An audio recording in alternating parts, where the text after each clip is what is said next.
Hello. Hello, everyone. Welcome back. We are here for the third and final talk of the 21-day Mind Master Health Challenge. It's really great to be with you again. I was just sitting here thinking before we got started that it's so fun to have this becoming my job, to be able to come talk to you each week. And to particularly when I see the participation and how much success people are having and expressing that success and sharing it with other people in the groups and getting through the days. It's inevitable, and we see it each time that people go through the program that you fall a little bit behind. And so, if that's happened to you, don't worry too much about it. You are, well, you're right perfectly on your own schedule. We know that things are happening as they're meant to happen.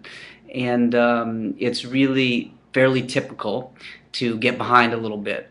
And so that's part of the reason, actually, that we had the last 4 days focused on the best self. I want to make sure that you have plenty of time to get incredibly crystal clear about who your best self is in the context of achieving your particular health goal. And so if you got a few days behind, then you had a couple days extra to move through the best self challenges. And if you didn't, then you'll come up on it, and you'll have plenty of time to move through it when you do get to it. And so before I get too much into the best self, let's go back to what we've achieved so far. Last week's talk, you remember, was about the distinction between yourself and you. And we've gone through the definitions of the self. And you've now actually, having developed your best self, if you did that, have an even more sort of robust and specific notion of what a self is when you define it. But yourself, in each moment, is changing. And it's changing based on the content of your inner dialogue. And in our metaphors, what is flowing off that bridge of translation? What are the messages coming off that bridge of translation to produce your inner dialogue each moment? What is that narrated story of your life in this particular moment?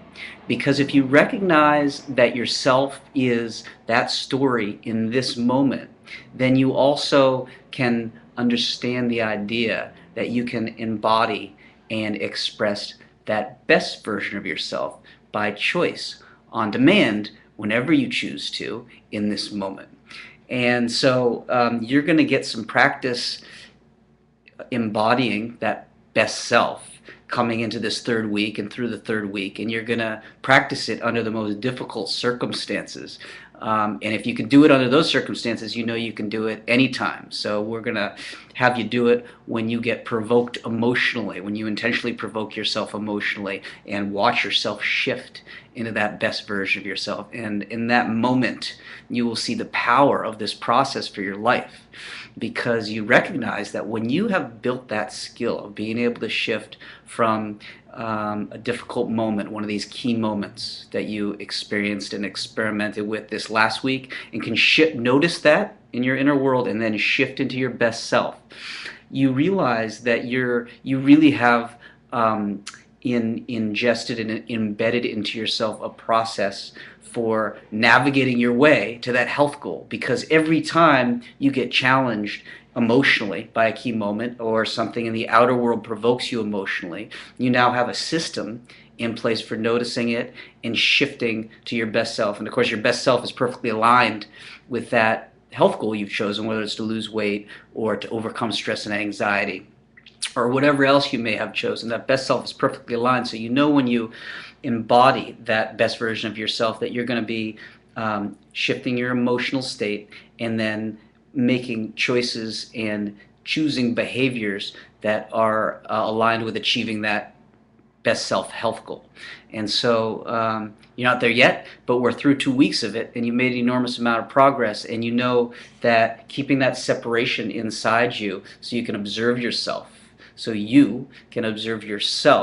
is the real critical skill that you're building throughout these 21 days. When you've established some space inside you so that you can observe, only then are you in a position to notice when those key moments arise and not get fused into that old version of yourself, that old story that's going to take you down a path that leads to sabotaging your health goal, that leads to those old self behavior patterns.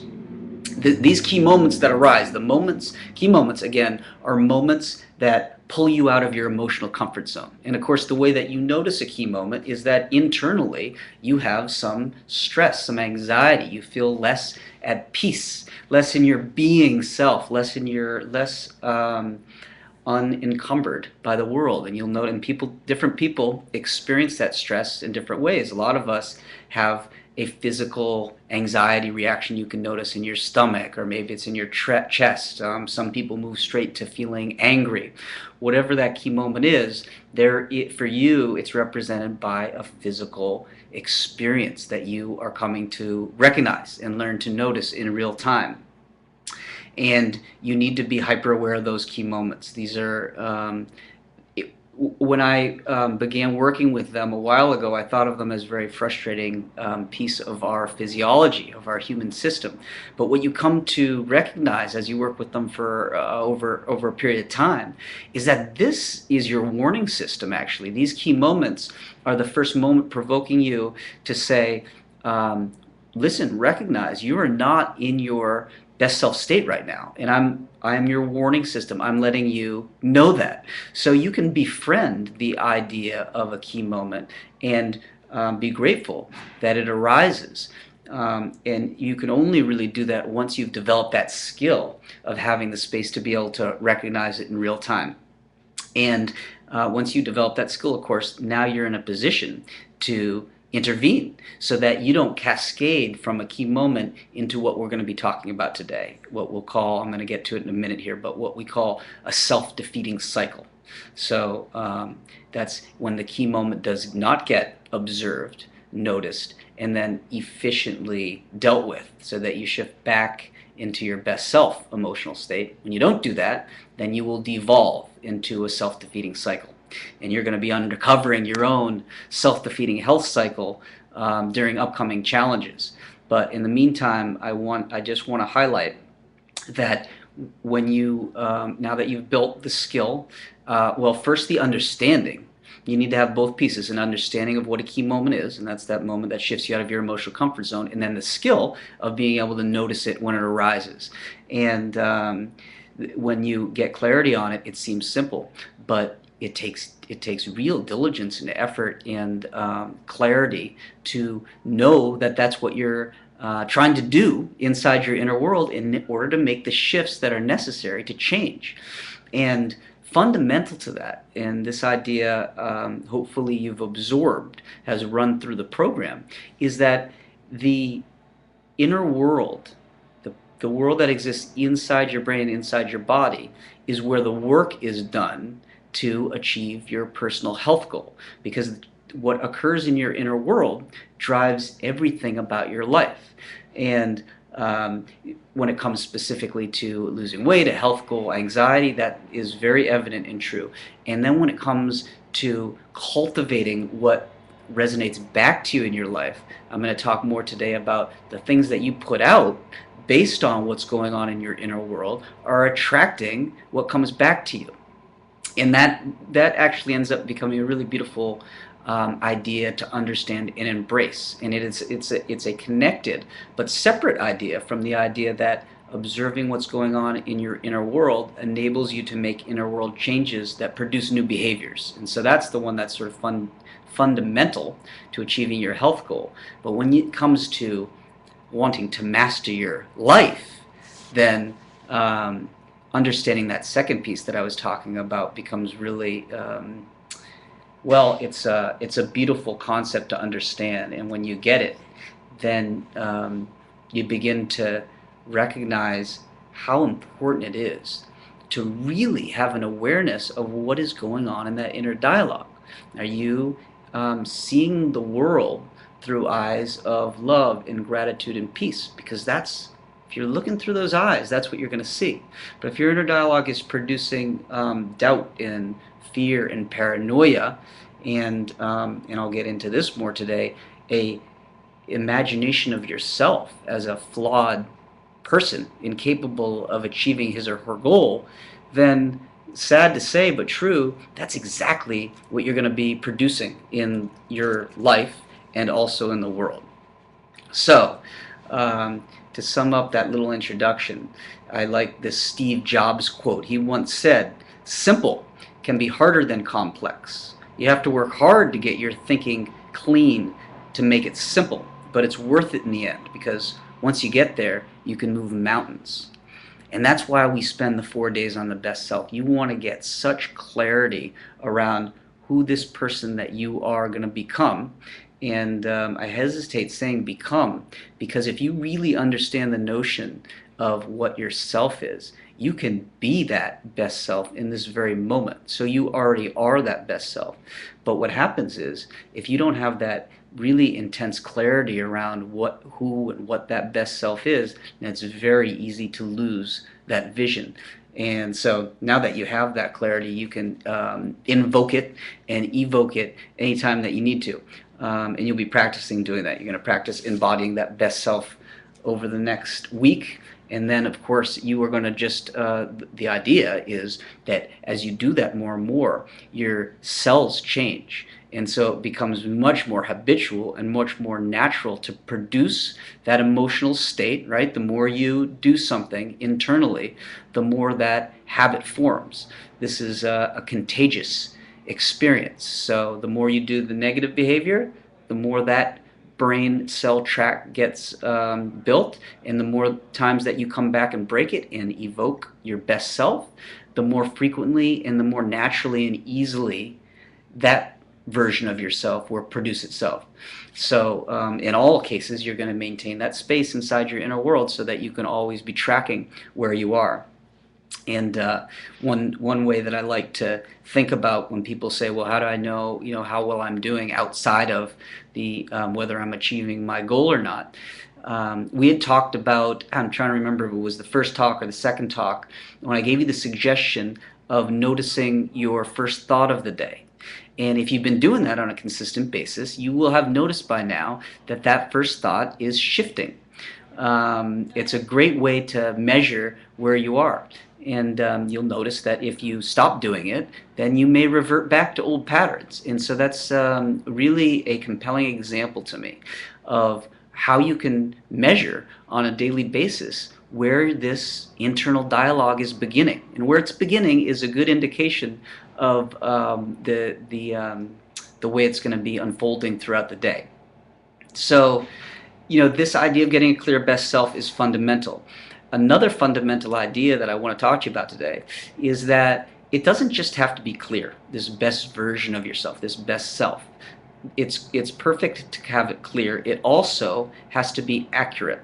And by accurate, I mean that this vision of yourself, this story about who you're going to become when you've achieved your personal health goal, has to really resonate as somebody that you want to be, somebody who you see yourself as.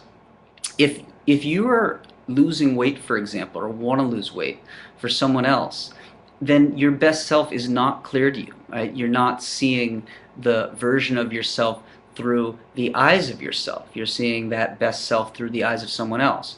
And when that happens, it's really virtually impossible to get that alignment between your goal and your best self to be solid and firm, because you're at the end of the day doing you're going after a goal for somebody else, right? And so you need to be doing it for yourself if it's going to really sustain. There are people who can achieve goals that are other people's goals for them, but what you see is that over time, that's a painful way to go about living, just using willpower to get things done. But when you align your goal with who you've chosen to be, who you know yourself to be, and for reasons that you've chosen yourself, then willpower can be taken out of the equation and you can just embody that version of yourself very naturally and very easily and very joyfully, actually.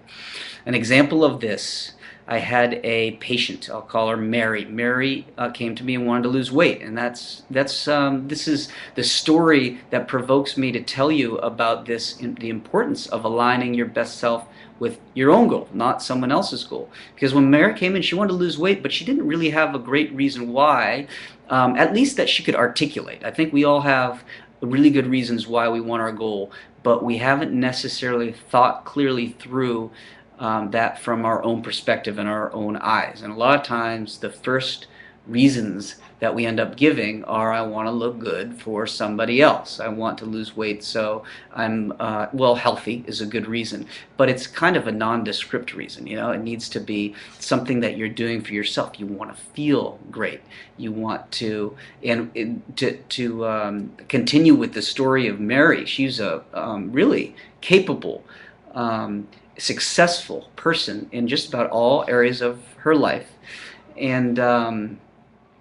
And what you find is that she did that through being a very disciplined person.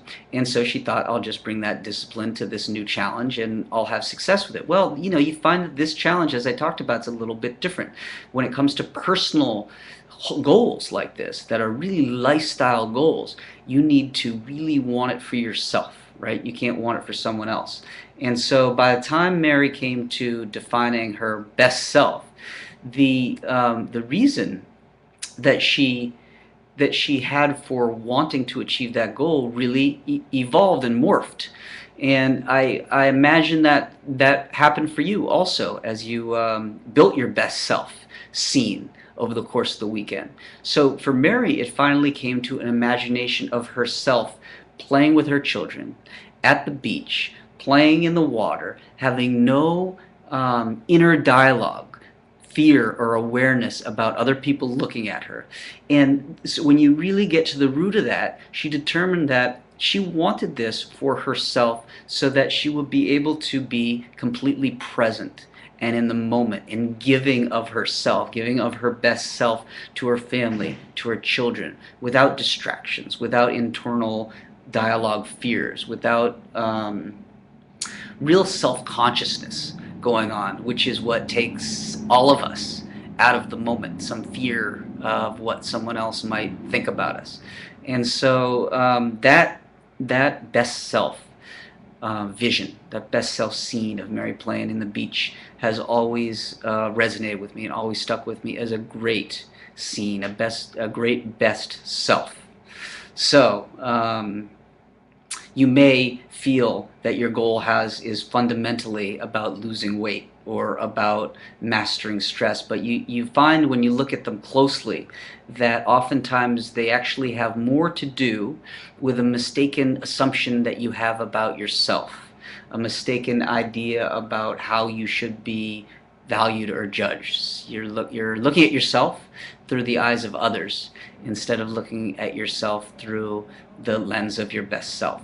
So I love thinking about that because it reminds me of just our beautiful capacity for reinvention, for becoming who and what we want to be anytime you want, if you're able to put in the time, and that best self vision is important enough to you. If those two things are, and of course, if you have the system in place, which you're learning now, to apply to step by step, become that version of yourself. And so it's really, once you get this, and once you do it and master one goal for yourself, you come to see you can apply this to anything that you want to apply it to in your life.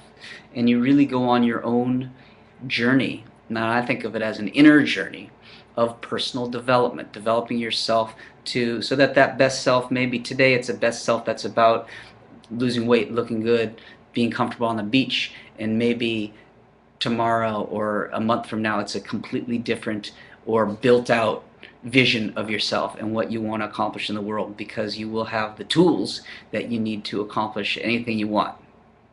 So I think I went over most of this. Your capacity to attain your goal consistently over time is directly related to how aligned you become with the reason you want the goal. And that's why you go into the best self in such detail.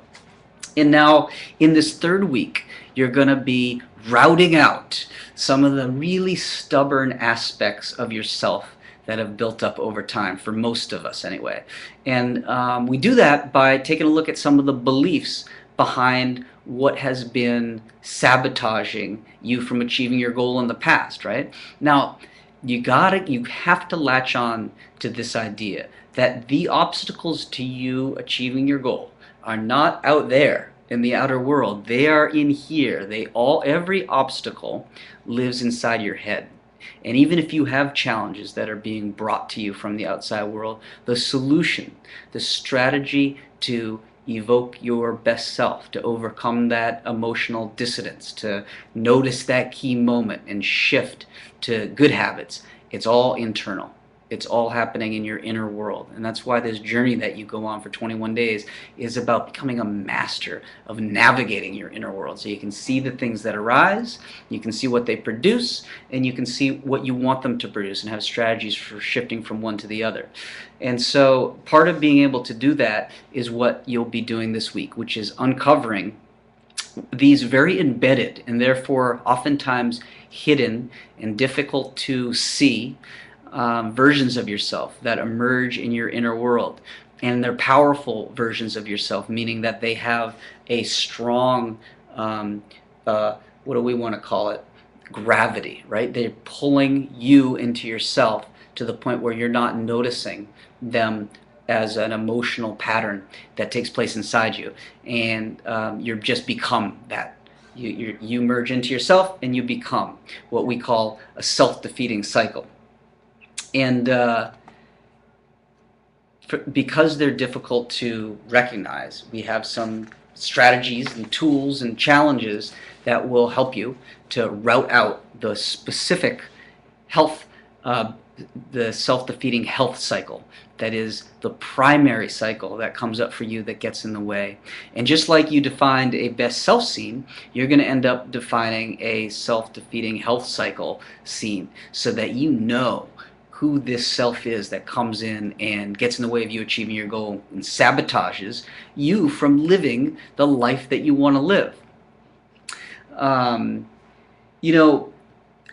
Another piece of this that I love, you need to be doing this for yourself, but you should also know that the changes that you make to yourself are contagious to the people around you. Science has proven now that your cells produce a resonance that goes out into the world.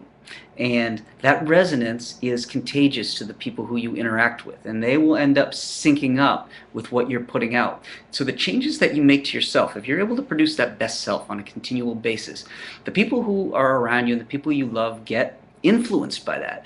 And so when you are finding it hard to just do it for yourself, and then maybe the motivation is waning, or maybe it's tough to get up and do your challenge in the morning, keep in mind that you're not just doing this for yourself at the end of the day. You are doing this for everyone that you care about. You're bringing your best game to bear. You're learning how to do it, and you're increasingly doing it on a consistent basis. So it's another motivating factor for me. I like to share it. And the extension of that we're learning more and more about, but we've learned enough for me to share this piece before, and we'll have a post, if we haven't already, in the Facebook group about this. But we're learning more and more that when you make changes to yourself during your lifetime, to your cells, for example, that is having the effect of changing the expression of your genes during your lifetime, which is also having the effect, we're now finding out, of changing the likelihood of how the genes that you pass on express themselves. So I touched on this a little bit before. I'm going to put a post in the Facebook group, so it's to a great article about this if you're interested in it. It's in layman's terms, and it gives great examples of how if your grandmother, for example, lived a very stressful life because maybe she was in wartime and just had these really existential threats around her all the time, that changes the cellular makeup that she then passes along and has an effect on the expression of genes of future generations. And just as that experience can be talked about in a negative light with stresses coming in and being passed on, You can talk about it in a positive light. You can remove stresses. You can increase levels of happiness, and those same tendencies appear to be getting passed along in the expressions, how genes express themselves in future generations. So if just doing it for yourself isn't enough some days, bring that to mind and remind yourself how deeply connected you are to everyone around you, and to generations that aren't even around yet. The steps you're taking today are having an influence on what you pass along. So another thing I like to share with people about the power that you have and the power of the process of making changes in your own life is something I'm going to read to you. So here are a couple, bear with me for a minute because there are two long paragraphs here. But I love these paragraphs. They're actually from the My Master Silent Journey, and they talk about the power that exists inside your brain, that you are, throughout the course of this My Master Challenge, you're learning how to harness, okay? So, here we go. Each of your nerve cells is equipped with an average of 10,000 connections to other cells. The result is a brain structure with 1 million billion links. This network enables you to process roughly 11 million bits of information per second, an ongoing process of which we are all almost completely unaware. Meanwhile, consciousness, or your attention, or you as we define it, right? Capital Y-O-U, as we refer to it when we talk about maintaining that space between yourself, the inner dialogue, and you. So, meanwhile, consciousness has access to roughly 20 to 40 bits of information per second. And it is through these 20 to 40 bits that you can hear, you can listen in on the distilled genius of 11 million bits that you are processing each second of your life. And by using your 20 to 40 bits of attention to direct your 11 million bits of processing, you create an expert life. Good, bad, or indifferent, we know that as you imagine yourself in each moment of your life, you are moving towards becoming that imagined version of yourself with an agency equal to the intensity, the clarity, and the consistency and the power of your imagination. This is the process by which you become in the world. And when you stop intentionally imagining, you remain as you are. You remain stuck in time and becoming over time a parody of that once perhaps self-respected, imagined child self that you were. Following in your childhood whims or dreams is the easy part, but hearing your adult heart can be harder. You're here for one life though, and your one life is all of what you have to say about having been here. So honor your life with that child's intensity, forever imagining your own becoming, and then listen as a witness through the stillness you experience when you are truly present and aware, with full attention, separate from yourself.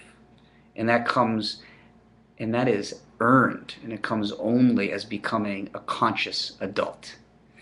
And so that's the opportunity that we have, and we're taking advantage of each day as you become conscious of what's going on in your inner world, and you reimagine who you're becoming each day. And this is a skill that's for adults. This is not something that really, we can begin to teach it to children, but to really embrace this. This is about exercising free will and learning exactly how to do that, learning how to completely take charge of your life. And if you are of healthy mind and generally healthy body, or healthy enough mind to address the challenges that are going on with your body, you have to know, you have to acknowledge to yourself that the self that you become is entirely of your own making. This is your life that you have. If you know how to manage what's going on in your inner world, it is you who is responsible for producing the results in your life. And it's beautiful to understand life that way. I will give you the caveat of it doesn't change overnight. We have to build habits. We have to produce consistently the changes to inner dialogue in order to change the brain cells and the network so that you more consistently produce the results that you want. But that goes back to that gardening metaphor that I love to share. You know, you are a constant gardener of your inner world. And so what you do today, you will see the fruits and results of tomorrow. Okay? What you don't do today, you will see those unattended weeds expressing themselves in your life tomorrow.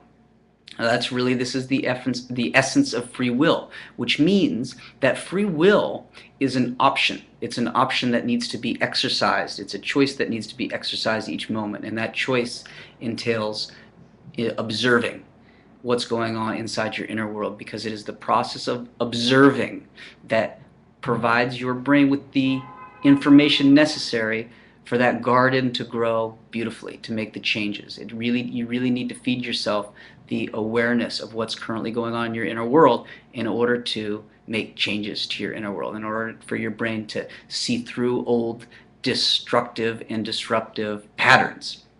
So that's the pep talk, but I want to tell you that this is not easy. This is the third week, and it is when we see people fall off. If you're not going to make it, it's oftentimes during the third week that you realize that this is daily work that needs to be done, and it can get difficult, and the novelty is worn off, and your old self-defeating cycles may be arguing strongly against you continuing, because that's what they do. They are a version of yourself that wants to live on. And by wants, I mean they exist inside your brain, and so they are charged with repeating themselves, reproducing themselves, and they come up with very clever ways to argue against you changing and eradicating them. Okay, and that's the reason why they've become so entrenched, because they're very capable of negotiating with you, negotiating you away from the steps that will remove them from your inner world. So it's an interesting way to think about it, but it really does play out that way in your inner world. Your self-defeating cycles will really argue for their continued existence, and what you need to do is keep clarity around the reasons why you don't want them, and the reasons why you do want to be producing your best self on a continual basis. Now, these self-defeating cycles that you're going to be uncovering this week, the self-defeating health cycles particularly is the one that you'll be uncovering this week, is I want to really not shy away from highlighting to you how fundamental this is to the reason that you have failed to achieve your goal in the past, whatever the goal is. It is the self-defeating cycle. Right? This is the cycle that will take over your inner world and produce the behaviors that sabotage your goal. And until you come to really recognize what that means and recognize that that is the truth of what's going on in your inner world to sabotage your goals, it will be impossible to get rid of that self-defeating cycle for most people. Once you recognize it and once you see it clearly, it becomes very obvious to you the power of that idea and the importance of eradicating your self-defeating health cycle, and until it's eradicated, being hyper aware of it expressing itself in your inner world and sabotaging your goal.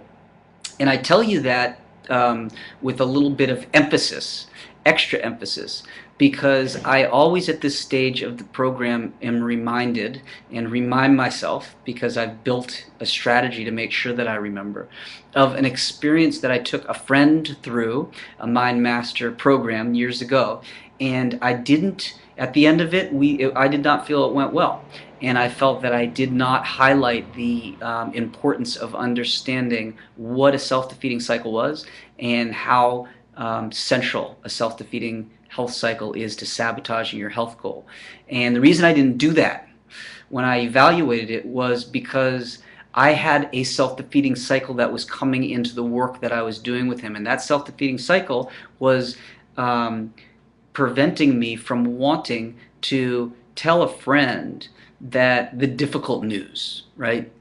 You have a self-defeating cycle and it's sabotaging your goal. It's not something that's easy or something that we want to share when someone's doing something that's really sabotaging, but it is the tough love that's necessary for me to do my job effectively. So when I didn't do it that time, I made a commitment to myself that I would never let that happen again. Anyone that I ever took through my master journey again would be hyper aware that the self-defeating cycle is the internal world experience that is sabotaging their particular goal.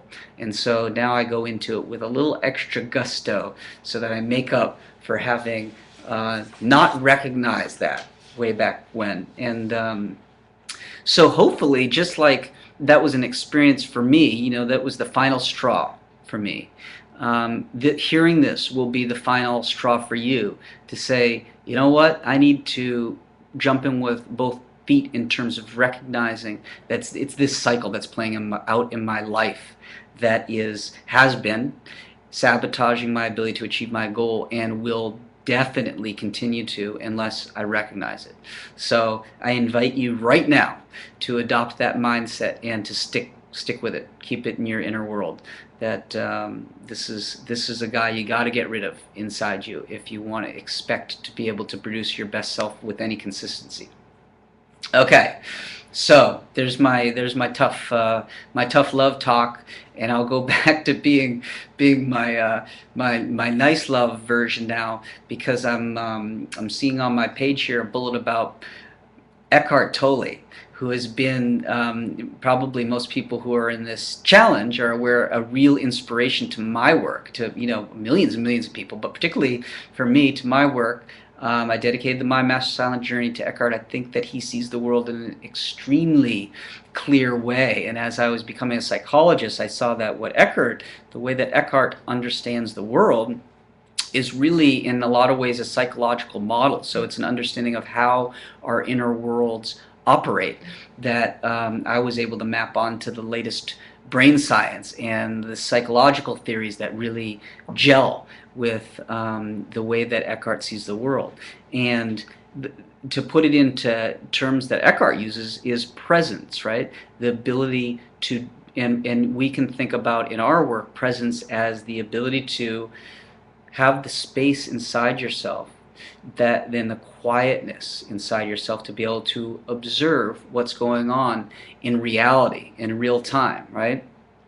And the reason that they talk about it as in reality is that I came to see, as I've done work like this with people over time, that for some people, when they quiet themselves, perhaps through a daily ritual, and observe their inner world for a while, and their inner dialogue begins to quiet, that they experience, as I do, a real beauty in the world, right? This present moment awareness, it's profound, it's mysterious, it's insanely powerful, and it provokes a level of clarity inside you that is simply not there when you're not present.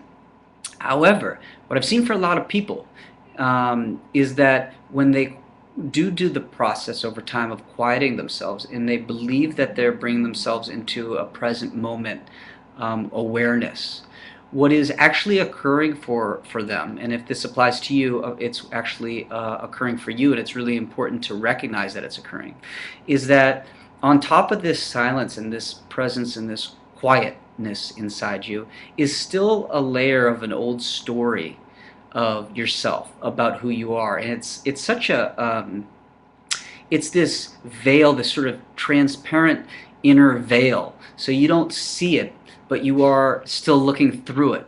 And the way that you know that that's occurring for you is that when you quiet yourself, you're not feeling peace, you're not feeling quiet presence, but instead you are still producing anxiety.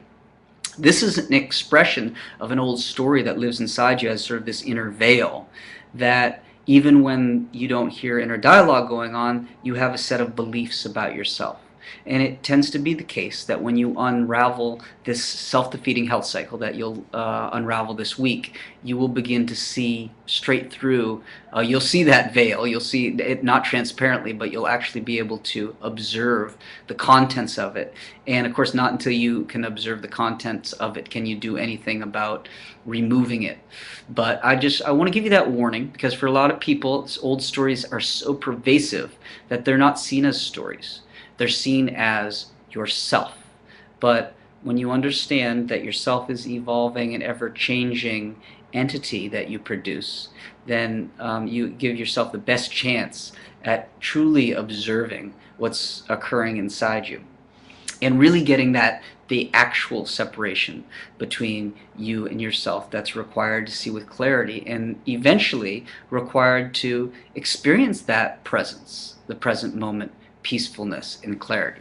So keep at it. If that resonates with you, if you have any questions about that, please post in the Facebook group. Let's talk about it and let's get to the bottom of it. We're coming into the third week here, so the rubber's meeting the road. We need to make really need to make the changes this week. But there's a reason if you're feeling, a little confused still. We're still only on day 15, and you have a ways to go here. So don't be too concerned if you don't feel all the way there yet. You're definitely getting there if you're doing the work. And again, if you have questions, post them, please. Another way to think about this is that we're human beings, right? There's the human side of us, and what I call sort of referred to as the doing side, and then there's the being side. And the being side is that presence. It's you. It's your capacity to sit in peace. It reminds me of a story that Eckhart told, and actually I think it's a borrowed story.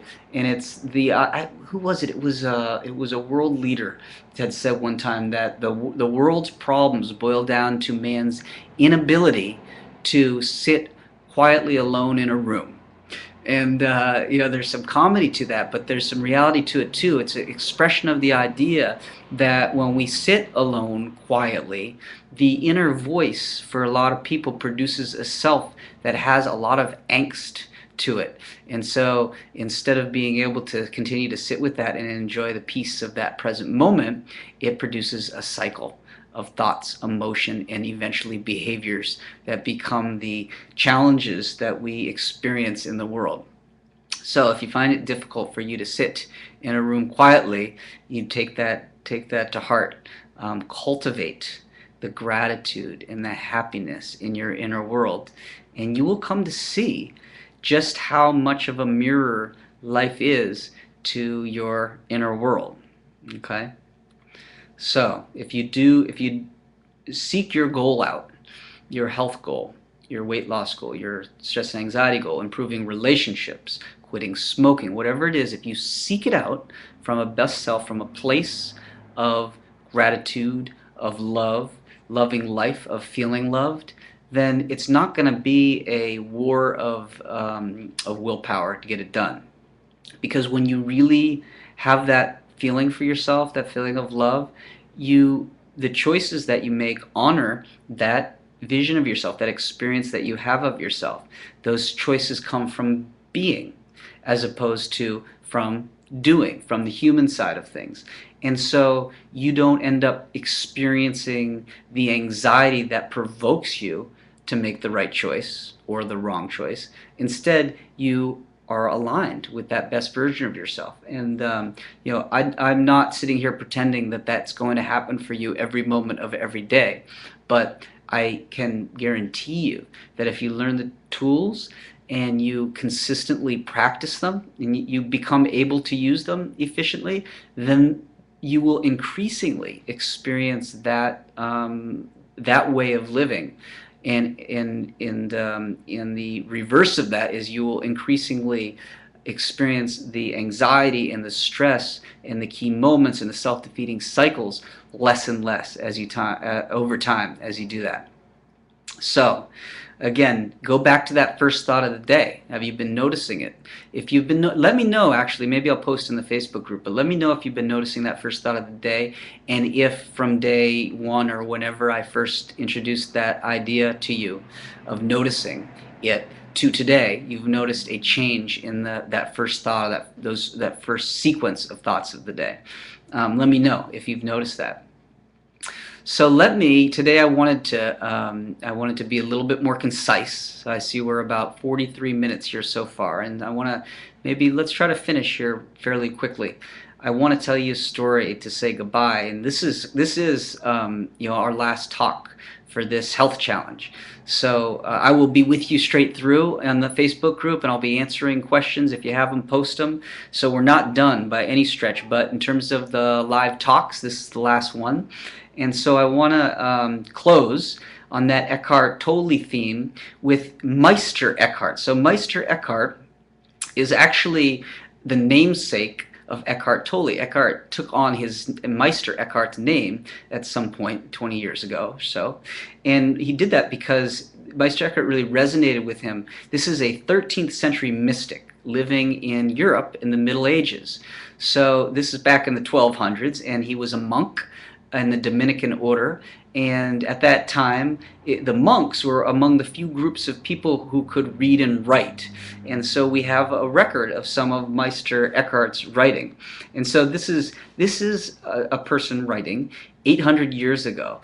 And what I love about his work and reading him is that his comments, his philosophy, I find to map on extremely closely to our 21st century brain science. And since Meister actually translates as master, I like to adopt Meister Eckhart as a mind master. If you're interested in learning more about him, he wrote a book. It's The Selected Writings of Meister Eckhart by Penguin. So check that out if you want to. I'll give you a little taste of it right now. I'm going to read you a quote from Meister Eckhart, because this quote captures what I'm talking about. The essence of both what we're doing here in our work to achieve our health-related goals, and also this philosophy of a 13th century mystic. So the quote is, and this is a translated quote because of course I'm bringing it into English, and it's been translated from I believe it was German originally, but it's a form of German that German speakers wouldn't even recognize today. So this is a bit of a translation, but it says, "The eye with which I see life is the same eye with which life sees me. My eye and life's eye are one and the same. One seeing, one knowing, one love." And I find that to be such a beautiful, poetic, and perfect translation of the idea that your inner dialogue is directing your eyes. It's directing the eyes through which you see life, right? And the eyes through which you see life are provoking the experience of life that comes back to you. So the eyes of life that see you, right? It's a little bit of abstract and complicated idea, but when you see it and you see the beauty of it, it once again reinforces the importance of having an inner dialogue that you define in terms that work for you, that make sense for you as your best self. And you recognize the power of doing that in brain science terms when you are able to do that on a consistent basis. You're putting your inner world out into the outer world, and it's reflecting back to you as your life. Life is seeing you differently than it saw you before, and it will present to you the gifts that are synced with the way that you're seeing life. And it's whenever I think of it, it really brings me to a place of joy, but also just miraculousness. I mean, the miraculousness of that idea is unending to me. So we're putting all that to use to achieve a health-related goal. And I want to thank you for allowing me into your life to work on this challenge with you. I want to make sure that you know that we're not done yet, that we need to finish strong. We have 1 week to go, and you need to route out that self-defeating health cycle.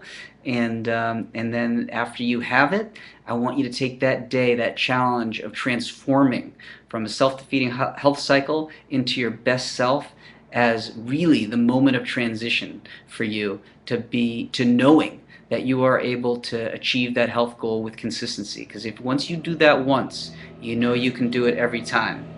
You are becoming, and you will by this time next week have become a health mind master. So I congratulate you on all the challenging work that you've done, all the effort that you've put in. Let's finish with gusto. I'll be keeping an eye on the Facebook group, and so if you post questions there, I will answer them. And that's it from here. I thank you. Thank Pop Expert, who's I'm actually coming to you again today from Pop Expert headquarters. They've been wonderful, and they're in the group with us. And so, if you have questions for them, let them know. And I will see you again if you join another program. And if not, I will see you inside the Facebook group. It's been wonderful working with you. Okay, bye bye.